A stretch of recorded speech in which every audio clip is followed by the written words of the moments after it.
Bonjour, vous écoutez Marketing Digital, 15 minutes pour débattre. Un nouveau podcast proposé par Dixer, Formation Digitale.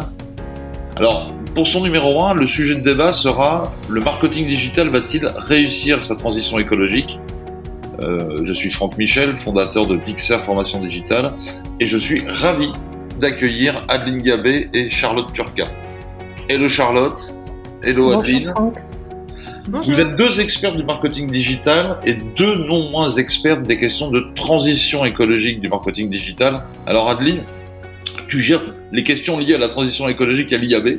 Alors l'IAB, c'est le syndicat de la pub digitale en France et dans le monde. La question, c'est: si ce secteur va réussir sa mue écologique, cela doit passer par quoi selon toi ? La première chose, je dirais que c'est la prise de conscience déjà des acteurs du marché que le marketing digital, ça a un impact sur le climat, l'épuisement des ressources naturelles, notamment des métaux qui vont nous servir aussi à la transition énergétique, le cuivre, le lithium. Tout ça, ça risque de manquer dans les années à venir si on continue sur cette trajectoire.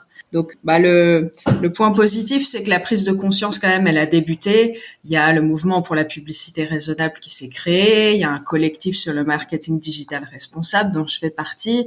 Pas mal d'agences et de régies comme TF1, Havas, Mediatransport, Prisma qui ont commencé à mesurer l'impact carbone de leur campagne de pub. Donc ça, c'est déjà un bon point, la prise de conscience. Et après, la deuxième étape, ça va être de mettre un peu plus de sobriété dans les opérations. Même si dans l'univers du marketing, sobriété, c'est pour l'instant un peu un gros mot.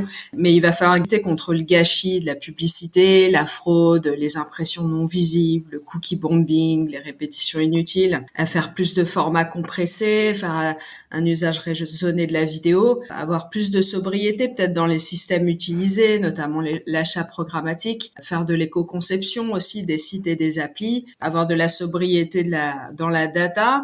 On sait que 90% de la donnée qui est collectée, en fait, n'est jamais utilisée. Donc, est-ce qu'il faut pas en collecter moins ? Le contenu aussi, et puis penser un peu fin de vie, parce que on produit de la donnée, du contenu, etc., mais on pense jamais finalement au fait qu'à un moment donné, on va plus jamais l'utiliser. Donc, il faut peut-être aussi l'effacer ou le recycler et prévoir ça, en fait, dès le début de sa stratégie. Charlotte, toi, t'es souvent en binôme d'ailleurs avec Adeline dans des formations qui traitent de ce sujet, et t'es experte des réseaux sociaux et justement des contenus numériques qu'abordait Adeline. Quelles sont les étapes clés quand une entreprise veut vraiment faire bouger son modèle économique, au-delà de la sensibilisation ? Pour faire bouger son modèle économique, à mes yeux, le premier temps indispensable, c'est cette prise de conscience, cette préoccupation. Et c'est intéressant parce que les gens qui initient cette réflexion et viennent à la formation que nous co-animons sont vraiment concernés et se disent on ne peut pas rester en l'état. Donc je dirais prise de conscience. 2, sensibilisation concrète, pratique, avec l'exemple que vient d'aborder Adeline, tel que 80% de la donnée n'est jamais utilisée. C'est une prise de conscience, c'est une douche froide en fait. Tout d'un coup, ils se sentent concernés, ils se disent on ne peut pas rester de cette manière. 3, la mise en œuvre. Et nos ateliers, les ateliers pensés pour la formation, ont vraiment l'intention de passer de l'information à l'acte, à la feuille de route. Comment est-ce qu'on se met en route pour minimiser nos impacts ? On n'est pas encore à la modification du modèle économique, mais on est déjà dans comment est-ce qu'on va s'efforcer d'être plus éco-responsable. Et pour arriver jusqu'au modèle économique... On est peut-être capable de comprendre quelles sont les étapes pour y arriver. Oui, ils ont besoin d'imaginer les étapes. Et le dernier point qui est intéressant, qui est sous-jacent au discours d'Adeline qu'elle vient d'aborder, c'est vraiment prendre conscience que être éco-responsable et penser sa transition écologique dans le marketing numérique, ce qui est vraiment intéressant, c'est que ça peut aussi être une optimisation de coûts, rationaliser ses coûts, prendre conscience qu'on stocke de la donnée pour rien et qu'on paye des serveurs pour cela. Donc quelque part, ça peut être un bon deal d'être vertueux. Oui, c'est gagnant-gagnant et je suis pas la première à l'aborder. Je crois qu'il y a un monsieur qui s'appelle Monsieur Bordage qui l'a fait et qui met l'accent dessus. Et c'est vraiment intéressant. Non, mais c'est quand même un angle super. Alors, je sors un peu de ligne que je m'étais tracée là sur les 20 minutes, mais c'est quand même super intéressant en termes de communication. Quand on dit qu'il est important de changer son modèle économique et de faire des efforts, c'est que ça peut être aussi un bon deal pour les entreprises. C'est-à-dire qu'effectivement, la gabegie publicitaire, on s'en rend pas compte, ou la gabegie de contenu, ou finalement, ça on peut aussi faire des économies en étant plus sobre. Oui, je pense que c'est valable. C'est intéressant parce que pour d'autres clients dans la mobilité ou dans le vêtement, on s'en rend compte à tout niveau. C'est-à-dire ça remet en question au global le mode de consommation, le mode de production. Comment est-ce que l'on veut produire et qu'est-ce qu'on fait de l'existant et de ce qui est archivé, stocké dans les placards. Je trouve que c'est un état d'esprit. Alors justement, en termes de priorité, est-ce que vous croyez pas qu'on en fait un peu trop sur les boîtes mail, un peu trop remplies, supprimez vos mails, les vidéos un peu lourdes? Il y a peut-être des priorités, quand on voit le nombre d'avions en circulation, de supertankers, où je voyais, je crois que tu habites Marseille, Charlotte, comment ça s'appelle, bateaux de croisière absolument monstrueux, qui restent pendant 2 jours dans le port, à pleine bourre de machines et qui polluent tout, comme le feraient certainement toutes les voitures de Marseille pendant 1 an. Est-ce que c'est vraiment la priorité? Est-ce que c'est le marketing digital qui doit être parmi les premiers secteurs à se bouger? J'ai 3 informations. La première, aujourd'hui, on sait qu'il y a des avions et des activités économiques qui polluent beaucoup plus, comme les bateaux que tu prenais en référence, les énormes bateaux de croisière. Après, on sait que notre consommation numérique est exponentielle et que continuer sur cette tendance-là, c'est catastrophique. Ça, c'est un premier point. Le deuxième point, pourquoi nettoyer sa boîte email? Mieux vaut que des longs courriers cessent et que les gens voyagent moins peut-être, mais c'est déjà regarder devant sa porte. Et enfin, le troisième point, et on le voit énormément en formation, c'est qu'il s'agit de débuter. C'est la théorie des petits pas. Quel premier petit pas on va faire? Et d'expérience, chaque série de premiers petits pas est culturelle et spécifique à une organisation, une équipe, un groupe. Et je pense que commencer par ces emails, c'est mieux que commencer par là que pas du tout dans un premier temps. Et ça peut permettre une prise de conscience, remonter à l'optimisation des navigateurs, des serveurs, etc. Ok, Adeline, tu partages cet avis ou est-ce que à un moment tu te dis, on demande toujours un peu aux mêmes de faire des efforts et en fait, on va dire l'éléphant au milieu de la pièce, lui, il est toujours là, quoi. Eh ben, en fait, je pense que c'est surtout la responsabilité des entreprises qui est intéressante à travailler. Et c'est pour ça qu'on fait ce métier-là avec Charlotte. C'est-à-dire que l'email en soi, à titre individuel, supprimer sa boîte mail, ses mails dans sa boîte, ça va pas avoir un impact démentiel. En revanche, quand on sait qu'il y a plus de 300 milliards d'emails échangés dans le monde chaque jour et que une bonne partie de ces emails, c'est des emails commerciaux, ça peut aussi permettre de se questionner justement sur sa stratégie d'emailing et de CRM. Est-ce que j'envoie les bons emails? Est-ce que j'envoie des contenus qui sont trop lourds? Est-ce que j'envoie des emailing qui sont performants ou pas? Après, c'est vrai qu'on a beaucoup communiqué sur les emails et la vidéo. Je pense que les messages sur le sujet sont pas super bien passés parce que finalement, le plus gros impact, en fait, du numérique, ça va surtout être la fabrication des terminaux et des milliards de devices, smartphones, ordinateurs, etc., qu'on possède tous. Donc la sobriété numérique commence par sa conception, quoi. Voilà, exactement. Et ça, pour le coup, le marketing digital, il a un rôle là-dedans. En fait, le marketing digital, t'as raison, c'est même pas dans le monde, c'est 3,5% des émissions de gaz à effet de serre, c'est rien par rapport à l'agriculture, au bâtiment, au transport. Sauf que, comme le disait Charlotte, c'est une croissance exponentielle. La consommation énergétique, elle pourrait doubler d'ici 2025. Et puis surtout, c'est vraiment au cœur du business des entreprises. Et puis, aujourd'hui, tous les secteurs d'activité sont en cours de numérisation. Donc, c'est structurant. C'est-à-dire que si on fait pas, on construit pas le numérique et le marketing digital de façon cohérente par rapport aux limites planétaires, à un moment donné, on va se retrouver coincé, en fait, dans un système où tous les secteurs fonctionneront sur la base du digital qui n'aura pas été pensé pour être sobre. Et en plus, doubler d'ici 2025, tu dis?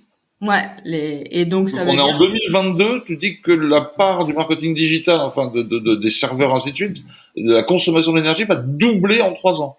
Oui, alors c'est plutôt en référence à 2020 ou 2019. Ah oui, d'accord. Mais c'est quand même très rapide. Ça représenterait l'équivalent des émissions de gaz à effet de serre des voitures et des 2 roues aujourd'hui. Donc c'est énorme. C'est pas négligeable. Et puis il faut pas oublier que le marketing, c'est ce qui fait vendre tout le reste.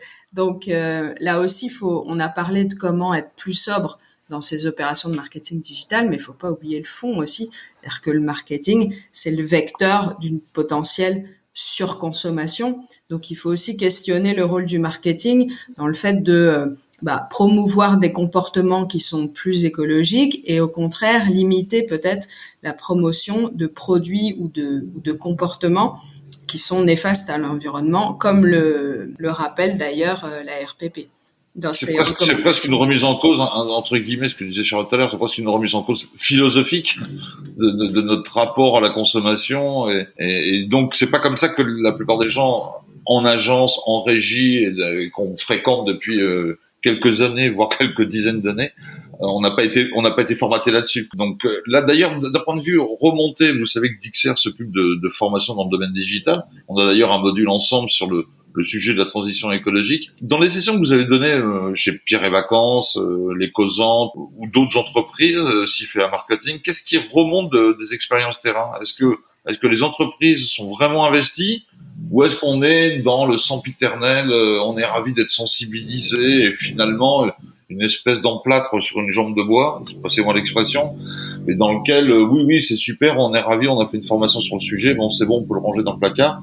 Qu'est-ce qui remonte un peu de vos expériences terrain? Je vous dis, Charlotte. De nos expériences sur le terrain, les retours que nous avons, ils sont surprenants dans le sens positif, c'est-à-dire que nous avons affaire à des gens qui se présentent comme de simples collaborateurs qui viennent en formation et qui, lorsqu'ils sont actifs durant l'atelier pour identifier leurs impacts par rapport à l'environnement, ont de très bonnes idées et font preuve d'une certaine expertise ou d'une connaissance qu'ils soit mésestiment, soit sur laquelle ils ne communiquent pas du tout en introduction de la formation. On a eu souvent de bonnes surprises avec Adeline de découvrir qu'ils étaient sensibles à consommation de leur serveur, au nombre d'emailing envoyés, à la dimension même éthique que pouvaient avoir certains emails à portée commerciale sur comment est-ce qu'on pourrait les repenser pour les rendre plus respectueux des individus, moins les sursolliciter, etc. Sur la gestion des retours, par exemple. Et personnellement, c'était à chaque fois des bonnes surprises sur le degré d'implication et à quel point ils étaient concernés. Voilà, ça c'est mon retour assez personnel. Je sais pas ce qu'en pense Adeline. Après, je pense que le succès de du fait que l'entreprise va vraiment se mettre en mouvement, c'est à la fois effectivement l'implication et la créativité des équipes, et il faut aussi que ce soit vraiment un changement qui soit impulsé par la direction. Et ce qui est intéressant, c'est que on voit aujourd'hui de plus en plus d'entreprises qui nous approchent avec l'idée aussi d'en faire une opportunité, parce que effectivement les entreprises, elles sont de plus en plus challengées sur ces sujets un peu RSE par leurs partenaires. Dans les appels d'offres, c'est vraiment quelque chose qui est en train de monter en puissance, et ils se disent maintenant pour répondre à des appels pour des marchés publics ou des grosses entreprises, il va falloir qu'on montre patte blanche sur le sujet. Et puis nous, en plus, on a envie d'y aller, et puis en plus on a envie de créer pourquoi pas une nouvelle offre. Et ça, dernièrement, on a même une entreprise qui nous a dit mais ça me fait penser à finalement revoir, enfin ça vient se raccrocher à notre volonté aussi de changer notre positionnement, changer un peu notre business model, la valeur ajoutée qu'on va apporter à nos clients, et finalement ça peut être quelque chose sur lequel on peut s'appuyer pour revoir en fait tout notre modèle. Je pense qu'il faut qu'il y ait les impulsions à la fois des équipes et de la direction pour que ça marche. Ok, et alors, on va dire en conclusion, parce que rappelez-vous, le thème c'est 15 minutes, marketing digital, 15 minutes pour débattre, je pense qu'on doit être dans ces eaux-là. Je repose la question, en conclusion, le marketing digital va-t-il réussir sa transition écologique? Adeline? En tout cas, je travaille à mon modeste niveau.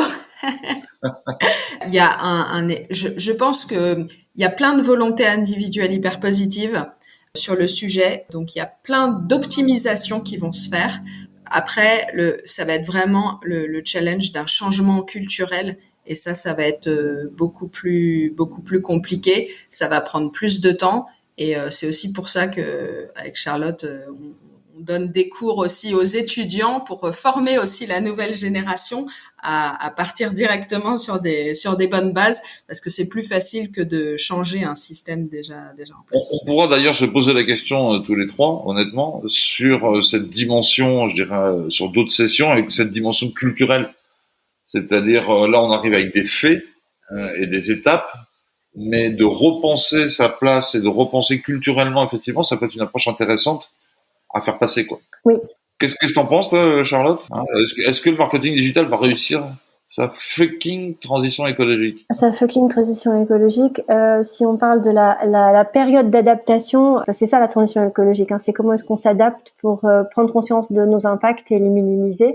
On y travaille avec Adeline, je rebondis sur les générations plus jeunes avec qui on travaille aussi puisqu'on intervient dans différents établissements. Je pense que elle se fera nécessairement, elle va réussir et elle réussira grâce à eux.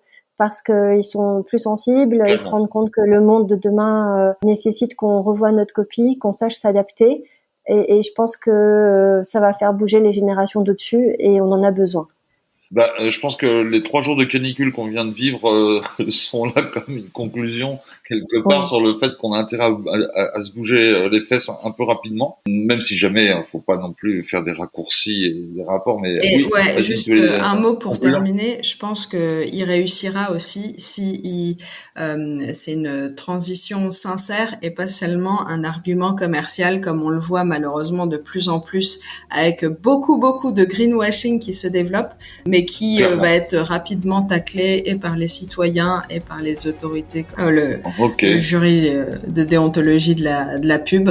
Donc voilà, faut faire des actes avant de communiquer, surtout, c'est ça qui est important aussi. Merci d'avoir suivi la première édition de Marketing Digital 15 minutes pour débattre. Merci Adeline, merci Charlotte. On se retrouve, je pense, juste avant les vacances pour un deuxième épisode qui sera normalement consacré aux cybermenaces. Encore un autre sujet passionnant et très légèrement inquiétant. Donc merci à toutes et à très bientôt. Merci.